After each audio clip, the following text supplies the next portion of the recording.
오늘 본문의 말씀은 이제 아합과 이세벨의 악행에 대하여서 기록하고 있는 말씀입니다. 그래서 오늘 본문의 말씀을 간략하게 설명을 드리자면, 이스라엘이라는 땅에 이제 어, 나봇이라는 사람이 살고 있었어요. 근데 사마리아 왕 아합의 왕궁과 각자 굉장히 가까운 곳에 무엇이 있냐면은 나봇의 포도원이 있었습니다. 어느 날 아합이 막 이렇게 길을 걷다가 보니까는 포도원이 있는 것을 보고 누구 것인가 보니까 이스라엘 사람 나봇의 것이더라고요. 이제 왕이 그 포도원을 탐하여서 이제 나봇을 찾아갑니다. 아합 왕이 찾아가서 말하기를, 이 포도원을 내게 주면은 내가 더 아름다운 포도원을 내가 또 주겠다. 그리고 뿐만 아니라 지금 허락하면 돈도 주겠다 하면서 좋은 이렇게 제안을 합니다. 근데 나봇은 이렇게 얘기를 합니다. 이 땅은 안 된다. 왜냐? 우리 조상들이 대대로 이 땅을 유지해 왔고, 나도 나의 조상들에게 땅을 물려받은 유산이기 때문에 이것을 줄 수가 없다라고 이야기를 합니다. 이제 실망한 아합 왕은 집에 왕궁으로 돌아와서 밥도 먹지 않고 막 낙심하고 이제 뭐 그런 마음으로 이제 왕궁에서 그냥 누워만 있는 겁니다. 그의 아내 이세벨이 이제 왕이 식사도 하지 않고 걱정하는 모습을 보고 찾아갑니다. 이제 그래서 왕이요, 왜 그러십니까? 할 때 왕이 이제 자초지종을 이제 설명을 합니다. 이래 해가지고 슬프다, 지금 걱정이 많다.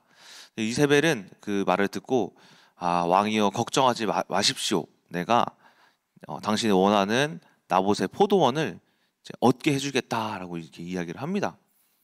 이제 그러면서 이세벨과 아합이 어떤 계략을 꾸미냐면은 편지를 씁니다. 이스라엘 같은 나봇 성읍에 사는 장로들과 귀족들에게 편지를 씁니다. 너희 동네에 이 나봇이라는 사람이 있지 않냐? 그 사람이 하나님과 왕을 저주했다. 그래서 그를 끌어다가 돌로 쳐 죽여라. 라는 것까지가 일단 오늘의 말씀입니다. 자, 그래서 그 이후의 말씀을 조금 설명해 드리자면, 그 이후에 그래서 이세벨이 불량자 두 사람을 이제 편지를 가지고 보냅니다. 그 이스라엘에 보내서 보니까 귀족들이 나봇이라는 사람이 이래 했구나 싶어서 실제로 그 왕이 쓴 편지대로 나봇을 끌어다가 돌로 쳐서 어떻게 하면 죽입니다. 그래서 좀 이후의 말씀에 보시게 되면은 죽였다라고 이렇게 이야기를 합니다. 그리고 나서 이제 결국에는 아합이 자기가 원하는 포도원을 갖게 되죠. 좀 더 말씀드리자면은 그 사건이 있은 이후에 엘리야에게 하나님의 음성이 임하여서 이제 엘리야에게 이렇게 말합니다. 아합 왕이 지금 악행을 저질러서 어떤 사람을 죽이면서 물질을 빼앗았다. 이에 대하여 아합 왕에게 예언하러 가라라고 하면서 예언을 하는데, 어떤 예언을 하냐면은 그의 말년에 죽음에 대하여서 예언을 합니다. 아합과 이세벨에 그들이 어떻게 죽게 될 것이냐면은 나중 비참한 결과를 맺을 것이다라고 하면서, 아합과 이세벨은 죽었을 때 개들이 와서 그의 피를 핥을 것이다. 개의 먹이가 될 것이다 라고 예언을 하면서 이제 21장이 마치고 22장에서 이제 마지막 장이죠. 22장이 열왕기 상에 열왕기 하루 넘어갑니다. 그래서 22장에서 보시게 되면은 아합 왕이 아람과 전쟁을 할 때 북이스라엘과 남유다와 북이스라엘 합작을 해서 아람을 칩니다. 아람을 치는데 그때 아합 왕이 이렇게 조금 이제 잔머리에 능한 사람이죠. 그러다 보니까는 죽기 싫어서 뭐 하냐면은 자기 왕의 옷을 다른 사람을 입히고 병사의 옷을 입습니다. 아합 왕이 죽기 싫어가지고. 그랬더니만은 이제 병사의 옷을 입고 전쟁에 나갔는데, 그때 왕들끼리 왕들끼리 싸워서 이제 이기는 그런 그 싸움이 있었어요. 그 당시. 그때 다른 사람이 나갔는데 그 아람 군대가 그 얼굴을 보더니 저 아합 왕이 아니다 하면서 다른 곳에다가 활을 쏩니다. 활을 쏘려다가 아합 왕을 죽이자 해서 활을 쏘려고 했는데 아니네 해서 다른 곳에다 쏘는데, 그 활이 아합이 왔습니다. 병사들 사이에 있던 아합 왕이 맞아요. 결국에는 그렇게 아합 왕이 죽거든요. 그래서 일반 병사들과 함께 그 시체가 이제 함께 뒹구르면서 22장 마지막 절 여러분 보시게 되면은 마지막 후반부 내용을 보시게 되면은 개들이 와서 그의 피를 핥더라 라고 하면서 결국에는 하나님이 예언하신 것이 성취되어지고 이런 비참한 결과를 맺는 아합 왕이 이제 등장을 합니다. 자, 그래서 오늘 이제 아합과 이세벨의 이런 악행을 통하여서 볼 수 있는 죄악이 하나 있습니다. 무엇입니까? 바로 탐욕의 죄입니다. 탐욕. 제가 청지학에서 7가지 대죄를 이제 7대 죄론에 대하여서 강의를 하고 있는데 그 중에 7대 죄 중에 하나가 무엇이냐면은 탐욕입니다. 탐욕.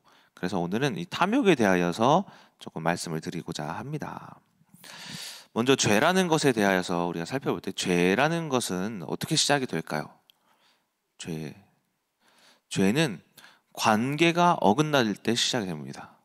사람과의 관계라든지 또 좀 더 영적인 부분으로 들어가가지고 사람과 어떤 이제 시간, 또 사람과 어떤 장소, 사람과 어떤 생각, 특히 이제 사랑이라는 생각이나 뭐 물질이라는 생각이나 뭐 여러 가지 생각들, 그것에 대한 오류라고 볼 수 있는 것이 죄다라고 할 수 있어요. 죄의 시작을 먼저 말씀드리자면 죄의 시작은 어떻게 보면은 인간과 하나님과의 관계의 오류가 바로 죄의 시작이 되었다라고 할 수가 있습니다. 즉 흑암이 어느 날 하나님이 만드신 에덴에 찾아와서 아담과 하와를 속여서 선악과를 따먹게 한 것이 그 이유가 무엇이냐면은 하나님이 만드신 이 창조물과 하나님과의 관계를 깨트리기 위함이었다라는 거예요. 그것이 관계를 깨트리려고 하는 흑암의 전략을 우리가 창세기에서부터 찾아볼 수가 있다라는 겁니다. 그래서 때문에 죄는 이 모든 관계의 문제, 우리가 하나님과 관계가 깨지면서 죄가 유입되었기 때문에 이 유입된 죄로 말미암아 흑암은 모든 관계에 대하여서 생각의 오류를 범하게 만들고 또 관계를 어긋나게 만들면서 죄가 시작됨을 이제 알 수가 있다라는 것입니다. 그래서 몇 가지 예를 들려서 드리자면은 분노라는 죄도 있죠. 분노. 이전에 제가 말씀드렸죠. 7대 죄론에서. 이 분노라는 것도 왜 시작이 됩니까? 분노. 우리가 누구에게 분노합니까? 나무에게? 막 분노합니까? 아, 나무가 뭘 잘못했어? 아니죠. 사람에게. 분노라는 것은 어떤 사람과 사람과의 감정이에요. 감정. 이 분노라는 죄는 사람과의 관계가 어긋났다라는 거예요. 제가 민정사모랑 그렇게 싸웠던 이유도 무엇이냐면은 이 사람과의 관계가 어긋났기 때문에 서로 이제 막 물건을 던지기도 하고 서로 막 욕을 하기도 하고 막 육탄전을 이렇게 하는 등 이 사람과 사람과의 어떤 이제 관계가 어긋났을 때 그때 분노라는 이제 죄악이 저희들에게 유입되기 한다라는 겁니다. 그래서 결국에는 이 분노라는 것으로 말미암아 상대방이 사람으로 보이지 않게 되죠. 이게 관계의 오류입니다. 결국에는 도리에 어긋나는 일을 행하기까지 하는. 그래서 여러분들이 이스라엘과 하마스 전쟁을 보면 너무 잔인하잖아요. 그렇죠? 제가 깜짝 놀랐던 게 이 하마스가 민간인들을 딱 쳤어요. 치고 난 후에 빠졌죠. 그리고 이스라엘이 여기가 당했다 해서 들어가 보니까 어떤 것들이 발견돼요. 아이들이죠. 아기들이 이제 목이 잘려 있는 그런 시대가 그렇게 많았대요. 그렇게 보니까 부모 앞에서 아이를 먼저 죽이고 부모들을 또 참수형하는 이런 것들이 이 분노에 대한 결과다라는 거야. 이런 무자비한 결과가 사람과 사람과의 관계, 그 팔레스타인과 유대인의 그 관계에 대한 분노가 이런 결과를 맺게 되었다라는 것을 이렇게 볼 수가 있습니다. 음란이란 죄도 여러분들이 생각해 보시면 음란이라는 것은 사람과 사랑이라는 생각의 오류예요. 사랑이라는 것은 뭡니까? 사랑은 뭐 우리가 희생해주고 이해해주고 그렇죠? 도와주고 섬기고 헌신하는 것이 이제 사랑이라고 할 수가 있는데 이것에 대한 오류가 무엇이냐면은 우리가 사랑을 어떻게 할까? 이것이 무엇이 되냐면 음란이 되는 거예요. 음란. 즉 사랑이라는 것이 오류가 범해지게 됨으로써 이 사람은 이 사랑을 뭐라고 생각하냐면은 어 이제 육적인 어떤 관계, 육적인 어떤 행위, 이것이 사랑이다라고 느끼는 것이 바로 음란입니다. 그래서 여러분들이 사랑을 하는 것은 남자와 여자가 이제 사랑을 한다라고 볼 수가 있죠. 근데 이제 그 사랑에 대한 오류가 극도로 달아오르게 되면 생기는 문제가 뭐냐면 동성애라는 것이 사랑이 아니라 그거는 육체적 그냥 관계일 뿐이에요. 동성애라는 거죠. 동성애자들을 한 병원에 에이즈 걸린 환자들을 어떤 박사님이 한 병원에 모아뒀는데 그 모아두면은 하는 일이 뭐냐면은 사랑을 하면 제가 민정사무를 사랑하니까 민정사무 한 사람만 보잖아요. 근데 그들은 그 무리끼리 사랑을 해요. 무리끼리 어떤 관계를 맺기 위해서 미친 듯이 막 이렇게 갈망하고 병원 뛰쳐나가기도 하고 병원 밖에서도 막 이상한 짓을 하고 화장실에서도 이상한 짓을 하는 등 이 사랑에 대한 오류가 결국에는 이 음란으로 극도한 이제 그런 오류는 동성애까지 번지게 되어버리는 그런 참혹한 결과가 바로 사랑에 대한 오류라고 볼 수 있다라는 겁니다. 이처럼 이 죄에 대한 이 오류가 관계의 오류다. 좀 더 보시게 되면은 슬픔, 걱정, 근심, 불안 이런 죄들이 있죠. 불신앙 이런 죄들이죠. 이 슬픔, 이러한 걱정, 근심이라는 이 죄는 사람과 시간 간의 오류예요. 시간. 내가 어느 시간에 어떤 시점에 했던 이 일들이 어떻게 되냐면 내 현재의 삶에 실수했다, 잘못했다, 뭔가 틀렸다 라고 생각하는 게 이제 그 시간 속에 오른 거예요. 제가 저의 과거 중국에서 있었던 일을 만약에 제가 이 시간에 대한 오류를 범하게 되면은 어떻게 생각하냐면 내가 왜 그랬지? 나는 쓸모없는 인간이야. 아유 뭐 슬퍼하고 내가 이것을 통해서 이런 일이 있었는데 내가 한국에 와서 또 뭘 할 수가 있을까? 미래가 없고 결국에는 이 제가 어떤 감정에 빠진 슬픔의 감정에 빠지게 돼서 뭐가 문제가 되냐면은 이 슬픔이라는 감정은 과거에도 매여 있고 현재에도 매여 있고 또 그리고 미래 또한 소망이 없어지게 되는 그것이 사람과 시간 간의 관계에 있어서 오류가 발생한다라는 겁니다. 우리가 만약에 말씀으로 회복이 된다면 무엇이 회복이 됩니까? 무엇이 회복이 돼요? 과거가 회복이 되잖아요. 그렇죠? 현재가 회복이 되고 미래가 회복이 되어지는데 이런 관계는 내가 하나님의 말씀을 통하여서 시간과의 어떤 관계에 있어서 이 시간을 해석을 한 거예요. 관계를 해석을 한 과거의 관계를 해석, 현재의 관계를 해석, 미래 이제 아직 오지 않았던 이 미래를 해석하게 되면서 이제 불신앙이 사라지고 근심과 걱정 이런 슬픔의 문제가 사라지게 되는 것이 시간과의 관계의 회복인 것입니다. 이처럼 이런 슬픔이란 것도 시간과의 어떤 관계에서의 이제 오류다. 이 슬픔이 좀 더 커지면은 뭐라고 하냐면은 아케디아라고 해요. 아케디아는 정신병이라고 해요. 정신병이라고 하는데 이 아케디아 또한 이것은 시간의 오류에 이제 오류가 극도로 다다랐을 때 어떤 결과를 맺게 되냐면은 정신병. 결국에는 시간 이제 과거에 있던 일이 이제 어떻게 현재에 해석이 되게 되냐면은 장소. 내가 지금 살고 있는 이 삶이 고통스럽다. 그래서 정신병의 문제는 나와 장소의 관계의 문제인 거예요. 내가 지금 살고 있는 이 집, 살고 있는 이 직장, 이 학교, 모든 삶이 불평불만이 시작되는 거예요. 그럼으로써 벗어나고 싶지만 이 장소에서 시간에 얽매여 있지만 장소까지 그 죄가 유입이 되면서 이 장소를 벗어나고 싶지만 벗어나지 못한다라는 그 생각 때문에 우울증 증상이 이제 생기는 스트레스, 조현병도 마찬가지로 어떤 정신 질환의 하나죠. 이러한 것들이 결국에는 이 현재의 이 삶의 해방을 받고 싶지만 이 해방 받을 수 없는 그 마음이 결국에는 이제 정신병으로 이어지게 된다라는 거예요. 자, 그럼으로써 이 장소의 관계, 장소와 인간의 관계가 어긋나게 되면은 정신병으로 이어질 수 있는 문제가 다다르게 된다. 이처럼 탐욕이라는 것도 마찬가지입니다. 탐욕이라는 것도 나와 인간과 물질에 대한 관계의 어긋남이에요. 여러분들이 생각하는 이 물질이란 무엇입니까? 세상은 뭐라고 말해요? 성공이라고 이야기를 하죠. 이것이 물질과 사람과의 관계에 오류를 범하게 만드는 생각인 거예요. 그래서 여러분들이 성공이라고 하면은 부를 축적한다라든가 뭔가 업적을 뭐 이룬다라고 하는가, 뭔가 쌓아 올리려고 하는 거. 이것이 뭐냐면은 물질, 탐욕의 이제 죄죠.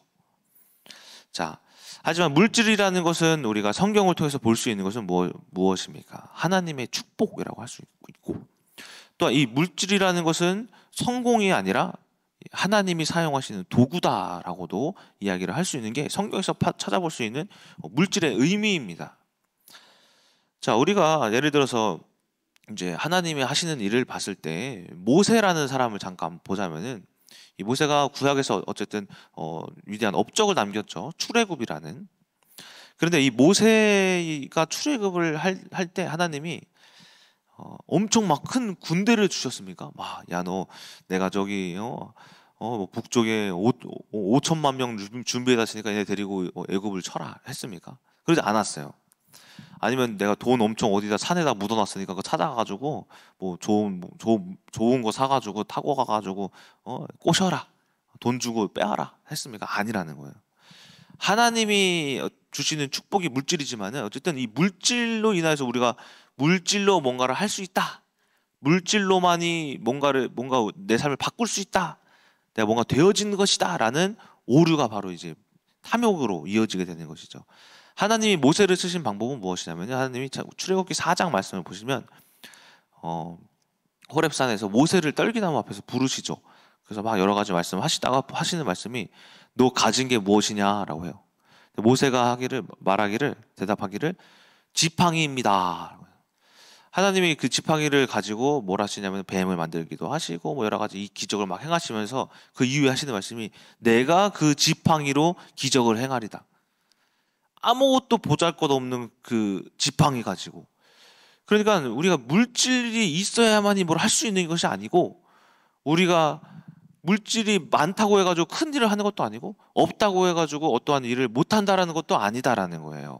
이것이 이 물질에 대한 오류죠. 하지만 우리의 생각으로는 있어야만이 할 수 있고, 많아야만이 큰 일을 할 수 있다라는 그 생각이 오류를 범하게 된다라는 겁니다. 결국에는 출애굽기 4장에서 좀 후반절에 보면은 이 모세가 지팡이를 가지고 애굽으로 출발하는데, 그때 모세가 하나님의 지팡이를 손에 잡았더라.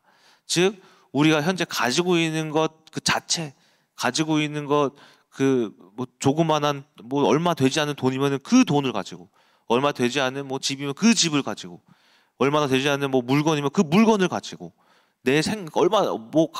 얼마 배우지 않은 내 생각, 그 생각을 가지고 하나님이 충분히 우리에게 역사하실 수 있는데, 우리는 계속해서 뭔가를 이루고 뭔가 쌓고 채우고 하기 위한 물질, 이 탐욕이 우리에게 역사하고 있음을 우리가 여러분들이 아셔야 된다. 자, 그래서 오늘은 탐욕에 대하여서 알아볼 텐데, 탐욕은 헬라어로 플레오넥시아라고 합니다. 플레오넥시아. 이 뜻은 욕심을 내다, 이익을 위해 노력하다, 더 가지다라는 의미가 있습니다. 이 단어는 플레이온이라는 단어와 에코라는 단어의 합성어예요. 플레이온이라는 단어는 더 뭐뭐한이라는, 더 뭐뭐한. 예를 들어서 뭐 플레이온 뭐뭐뭐 하면은 더 많은, 플레이온 뭐 하면 더 좋은, 플레이온 뭐뭐 하면은 더 우수한, 뭐 더 탁월한, 더 긴, 더 큰, 막 이런 의미로 플레이온을 붙이면 더 뭐뭐한이라는 의미를 가지고 있어요. 에코라는 단어는 붙잡다, 소유하다, 고수하다, 매달리다. 그래서 플레이오넥시아라고 이렇게 합쳐서 플레이오넥시아. 헬라어는 조금 이렇게 언어가 변형이 됩니다. 넥시아라고 이렇게 부르는데, 이것은 더 붙잡고 싶다, 더 소유하고 싶다, 더 고소하고 더 매달리고 싶다라는 의미로 이제 쓰여지는 것이 이제 탐욕이라는 의미입니다. 그래서 탐욕이라는 것은 기존이 우리가 가지고 있는 것보다 조금 더, 조금만 돈도 조금만 더, 음식도 이제 식탐이라고 하잖아요. 이것도 탐욕의 어떤 파생된 죄거든요. 조금 더 먹으려고, 조금 더 먹다 보면 어떻게 돼요? 저처럼 이렇게 배가 막 나오고, 저 조금만 더라는 생각이 또 어떻게 되냐면은 이제 가정에서도 조금 더라는 이 탐욕이 아내가 조금 더 뭘 해줬으면, 그러니까 이게 아내에 대한 불만족, 남편이 조금 더 나에게 좀 사랑해줬으면, 이게 남편이 지금 못 해준다라는 그런 불신앙, 이 조금 더라는 이 문제가 탐욕, 플레이옥시아라고 이야기를 할 수가 있습니다. 여러분, 미국의 석유왕 록펠러 아시죠? 록펠러라고 하면은 어떤 사람입니까? 거의 뭐 세계 최대의 부를 이뤘던 사람, 그렇죠?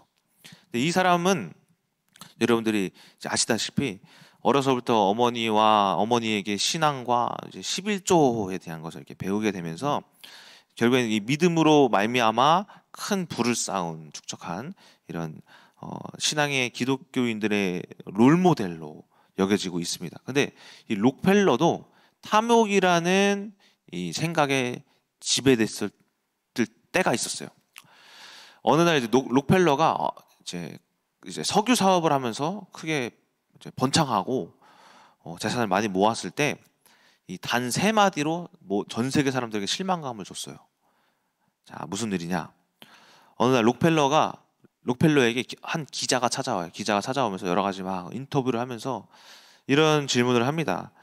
당신이 이렇게 재산이 많은데 언제까지 돈을 벌 거냐? 당신은 얼만큼의 돈이 있어야 충분하다고 생각하냐? 록펠러가 뭐라고 대답했냐면은 just a little more라고 했어요. 왜냐면은 조금 더 필요하다. 조금 더. 이거에 이 기자가 인터뷰 작성하면서 이제 신문에 내면서 록펠러의 그 당시에 재산을 조사해 보니까 얼마였냐면은 3,300억 달러, 3,300억 달러 하나로 계산하면은 490조. 뭐 가진 모든 재산 있잖아요. 지금 가지고 있는 그냥 통장에 들어있는 말고 어디 회사, 어디 석유, 어디 뭐 이런 재산 가치를 조사해 봤을 때 490조 한화로. 그런데 이러한 재산을 가지고 있는 사람이 뭐라고 하냐면 조금 더. 이 말에 인간의 탐욕은 끝이 없구나라고 이제 생각을 하면서 록펠러에 대한 어떤 이제 한 시기에 실망을 했던 그런 사건이 있었답니다. 바로 이것이 탐욕이라는 거예요. 조금 더라는 그 생각. 우리가 지금의 삶이 충분히 그 삶을 이뤄갈 수 있고 살아갈 수 있지만 조금 더 나은 어떤 경제, 조금 더 나은 집, 조금 더 나은 어떤 차. 저도 최근에 차를 이렇게 바꾸긴 했지만은 제가 어떤 차를 타고 다녔냐면 모닝.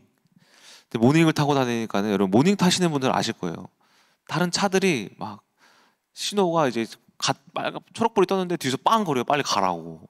막 무시를 막 당하는 것 같아요. 늘 하는 생각이 조금만 더 차가 좋았더라면, 조금 더 이게 뭐가 있었더라면 이런 생각을 이렇게 하는 생각이 탐욕을 막 불러오는 그런 생각이죠. 성경의 탐욕에 대한 인물들을 조금 살펴보자면은 먼저 발람이라는 선지자, 지난번 이제 큐티 때 이제 등장했던 사람이죠. 이 사람이 충분히 이스라엘 안에서 생활이 가능한 재산이 있고 삶이 있는데도 불구하고 모압 사람에게 이스라엘을 저주해라라는 이제 지시를 받고 내가 이걸 하면 뭐 줄 거냐? 돈을 주겠다. 그래서 자기 민족을 저주하는, 배신하는 친일파 마냥. 그러니까 제가 돈을 받아가지고 우리나라를 욕하는 거예요. 내가 충분히 지금의 삶에 살 수 있는데도 불구하고 그 조금 더 받아서 뭐 얼마 더 잘 살겠다고 나라까지 배신하게 만드는 일이 바로 이제 발람 선지자의 사건이죠. 아간이라는 사람도 여호수아가 가나안을 정복할 때 딱 단 하나의 성 전투에서 패배를 하죠. 바로 아이성 전투. 이때에 누가 어떤 일을 행했냐면 아간이라는 사람이 그 그 이전에 여리고성의 노획물을 몰래 막 조금 더 막 숨겼어요. 주머니에 넣었단 말이에요. 이것을 보시고 하나님이 악하게 여기서 아간을 죽이시죠. 이것이 바로 이제 탐욕, 내가 조금 더라는 이 탐욕 때문에 결국에는 우리 이스라엘을 패배하게 만들기도 하고 또 내 자신의 비참한 결과를 맺게 되는 것이 탐욕의 결과다.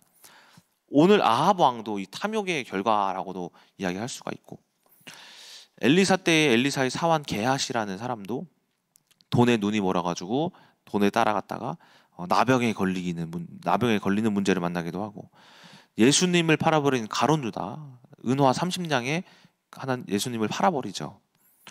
조금의 이득을 취하고자 자신의 재산을 팔았지만은 이제 결국에는 그것으로 하나님의 것을 다 드리지 않고 조금 내가 더 가져야지라는 생각을 가졌던 아나니아와 삽비라라는 이 사람도 탐욕으로 인한 비극의 결말을 우리가 말씀을 통해서 볼 수가 있다라는 겁니다.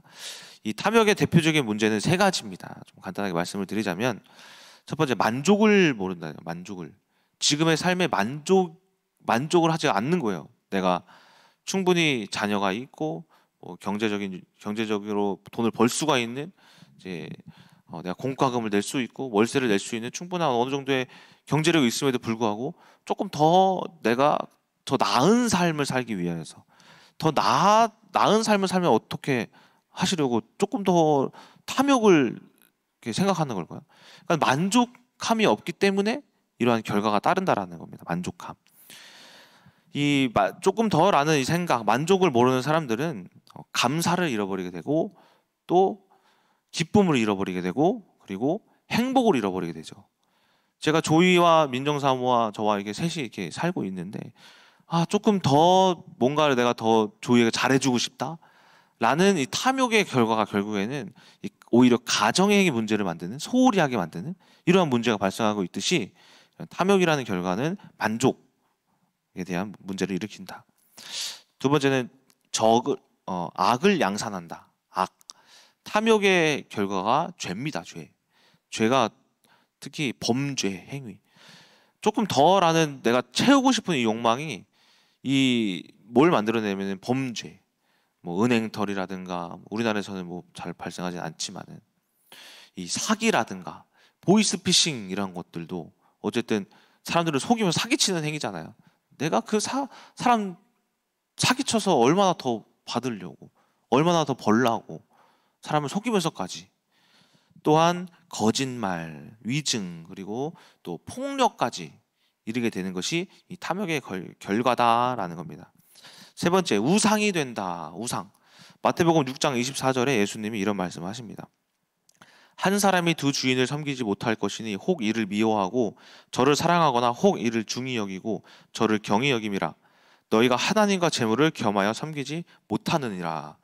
이 탐욕의 이제 문제, 이 우상에 대한 것은 저도 한번 경험해 본 적이 있어요. 제가 어느 날 보니까 민정사모랑 이렇게 관계가 안 좋다 보니까 이 사람이 어떻게 하면 삶에 만족을 할까? 내가 어쨌든 사역자다 보니까 그렇게 돈을 잘 버는 것도 아닌데 어떻게 할까? 해서 어느 날 주식을 했죠. 주식. 가지고 있는 100만 원으로 주식을 하니까는 얼마를 땄냐면은 무려 30만 원이나 딴 거예요. 저에게 그 30만 원은 어마어마한 돈이었어요. 야, 30만 원이나 땄다. 그런데 이제 30만 원이라는 이제 돈을 생각해 보니까 1000만 원이면 얼마예요? 300이네. 그래서 대출을 받았습니다. 내가 300만 원만 벌고 대출 이자랑 해서 얼마 안 되는 거 갚으면 되지. 그것이 안 됐죠. 결국엔 처음엔 잘 따는데 그 이후에는 잘 못했는지 주식이 많이 떨어졌죠. 그런데 그때 제가 했던 행동이 뭐냐면은, 아침에 눈을 뜨고 일어나면은 여러분 주식창이 8시 반부터 어쨌든 이제 시장이 조금씩 열리다가 9시부터 막 이제 실제적으로 시작이 되죠. 아침 8시 20분에 일어나가지고 언능 세수하고 딱 컴퓨터 자리에 앉아가지고 주식 땅땅 딱 켜고 딱 10분 대기합니다. 그리고 주식 그래프를 몇 시까지 보냐면, 그 당시 민정사모가 출근을 하잖아요.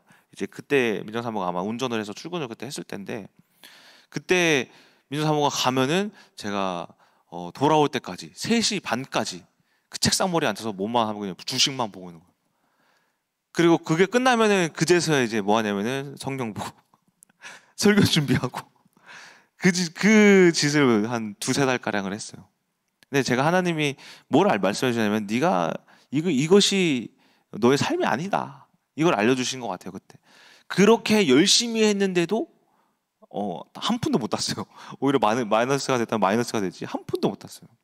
이처럼 이런 탐욕이 결국에는 내가 뭐가 먼저인지를, 뭐가 중요한지를 잃게 되는.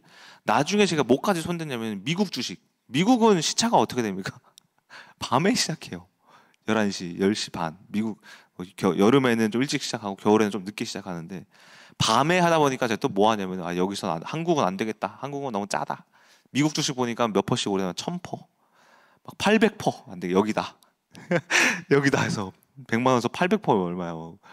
800만 원이잖아요. 여기다 해서 새벽 3시까지 막 주식도 하고 거의 미쳤죠, 그렇죠? 주식이 이게 우상 숭배의 결과. 다음 날 삶이 안 되는 거예요. 생활이 안 되는 거예요. 이러한 것이 탐욕의 결과죠. 내가 조금 더 따기 위해서, 조금 더 벌기 위해서, 좀 더 나은 삶을 위해서 이러한 것이 우상 숭배의 결과다. 결국 물질 중심적인 삶은 우리들의 삶을 망가뜨릴 수가 있다. 원인은 무엇인가? 4세기의 수도자 에바그리우스는 이 탐욕의 원인을 불안함이라고 정의합니다. 불안함. 탐욕이 왜 불안함일까?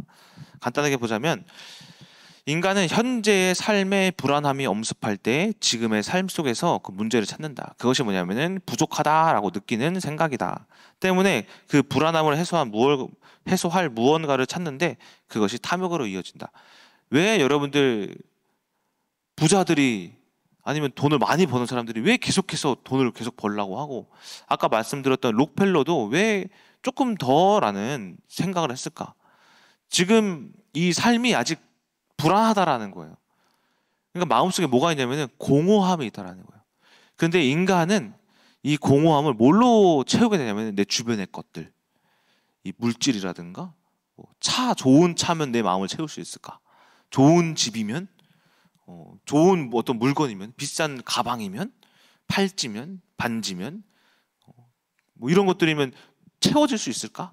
그러니까 불안함이 마음속에 자리 잡고 있다라는 거예요. 그래서 탐욕의 가장 깊은 곳에는 불안함이 있다라고 이야기를 합니다. 그래서 이 탐욕, 불안함이 결국 무언가를 갈망하기 시작하여 탐욕으로 이어지게 된다. 자, 결론입니다. 어떻게 탐욕을 해결을 받을 수 있을까? 전도서 3장 11절에 이런 말씀이 있습니다. 하나님이 모든 것을 지으시되 때에 따라 아름답게 하셨고 또 사람들에게는 영원을 사모하는 마음을 주셨느니라. 그러나 하나님이 하시는 일의 시종을 사람으로 측량할 수 없게 하셨다. 그러니까 하나님은 각자의 삶을 어떻게 만드셨냐면 불행하게 만드신 게 아니에요. 각자 그 삶에서 아름다운 것이 있다라는 거예요. 그 아름다운 것이 뭡니까? 없는 와중에서 감사하는 것. 있는 사람들이 감사하는 게 더 큽니까? 없는 사람들이 감사하는 것이 더 밑바닥에서 더 높은 곳까지 올라갈 수 그것이 아름다운 것인 거예요. 행복도 다 가지고 있으면 행복한 게 당연한 것이라고 생각하지 않습니까? 그렇죠? 근데 아무것도 없는 와중에 그 행복함을 느끼는 거. 그것이 가장 하나님이 보시기에 아름다운 것이다라는 것이에요. 그런데 이 전도서의 말씀은 이것을 하나님이 하시는 이 시종을 사람이 측량할 수 없다. 생각할 수가 없다. 때문에 인간은 계속해서 이제 불안해지고 불안함으로 말미암아 뭔가를 채우려고 하는 욕구가 갈망하게 되는 것이다라는 겁니다. 자, 그래서 하나님께서는 이러한 이제 없는 와중에 기뻐하는 거, 감사하는 거, 행복하는 것을 느끼게 하셨는데 이것은 어떤 일이냐면은 영적인 일입니다. 영적인 일. 즉 인간은 어떤 존재냐? 영적인 존재이기 때문에 우리가 아무리 세상 사람들이 돈을 벌어도 문제가 생기고 행복하지 않다 그러고 또 감사함이 없는 이유가 바로 영적인 것을 모르기 때문에 육적인 것을 계속해서 채우다 보니까 우리가 영적인 존재인데 육적인 것을 채우다 보니까는 만족함을 느낄 수가 없는 것이죠. 예를 들어서 여러분들 요즘에 전기 자동차가 엄청 많이 등장하고 있잖아요. BMW, 벤츠 이런 차들 중에 근데 이 전기 자동차도 아무리 비싸고 예쁜 외형, 좋은 뭐 시스템, 뭐 내부 실내, 그런데 그 안에 배터리, 이 배터리 하나만 잘못되면 이 좋고 예쁜 차가 어떻게 됩니까? 아무짝에 쓸모가 없는, 굴러가지도 않는데, 그렇죠? 굴러가지도 않는데 무슨 말이냐? 인간의 이 영혼은 자동차의 배터리와 같다라는 거예요. 우리가 이 배터리를 충전해야지만이 여러분들이 외형을 꾸미든 무엇을 하든 이것이 움직여지는 거예요. 그 배터리가 뭐냐면 바로 하나님의 말씀이다라는 것입니다. 하나님이 전도서 3장 11절에 말씀하신 가장 아름다운 것은 무엇이 채워졌을 때 가장 아름답냐? 나의 배터리, 즉 내 영혼의 말씀이 회복되었을 때에 가장 아름다운 존재로 사용될 것이다. 비록 여러분들의 외형이 BMW, 벤츠가 아니더라도 이 배터리가 있을 때에 여러분들이 아무것도 없는 그런 뭐 티코, 모닝 같은 외형일지라도 하나님께서는 이 배터리, 내 내면에 말씀이 있는 자들을 하나님께서 사용하신다. 그때에 우리가 이 세상에서 빌립보서 4장 11절에 바울이 자족함에 대해서 이야기하고 있죠. 모든 것들이 만족함을 느끼고 감사함을 느끼고 내가 있든 없든 배고프든 뭐 풍족하든 모든 것에 하나님께 영광 돌릴 수 있는 그런 바울과 같은 이 자족함의 비밀을 누리게 되면서 내 삶의 모든 관계가 회복되어진다라는 것입니다. 이처럼 오늘 하루도 우리가 이 탐욕에 대해서 잘 생각해 보시면서 내가 무엇을 위해 살아가고 있는가? 돈, 어떤 더 뭔가를 채우기 위해서, 또한 내 마음의 갈급함의 이유가 무엇인가, 이것으로 인해서 내가 무슨 짓을 하고 있지 않은가 라는 것을 잘 점검해 보시면서 여러분 안에 말씀으로 말미암아 이 탐욕을 말씀을 얻기 위한 탐욕으로 해석하심으로써 더욱더 말씀을 채우시는 여러분 되시길 주님의 이름으로 소망합니다. 기도하고 마치겠습니다. 하나님 아버지, 오늘 이렇게 탐욕에 대한 말씀을 전할 때에 우리 마음 가운데에 이 탐욕은 나와 이 물질과의 관계의 오류입니다.